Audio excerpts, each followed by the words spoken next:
conferenza, a parte l'autrice appunto Marinela Ardelean, esperta di vini e anche di distillati, e abbiamo Andrea Simeonato alla sua destra, il direttore editoriale di Antiga Edizioni, perché entrambi i volumi sono appunto editi da Antiga, che si avvicina così sempre di più alla viticoltura, al mondo e all'enogastronomia rumena, e lo che sostiene appunto questo paese in tal senso. Poi abbiamo Roberto Di Filippo, che invece adesso è lì nel pubblico, che è l'enologo e coproprietario della cantina La Sapata. Alla mia sinistra ho il piacere di presentarvi invece Ramona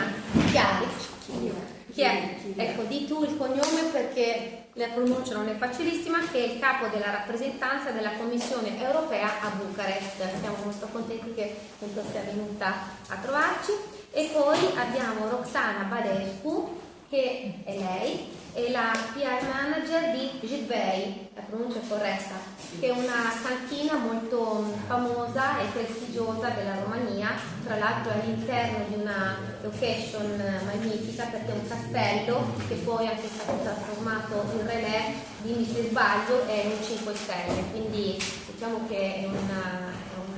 un nome rappresentativo, ecco, per il vostro paese.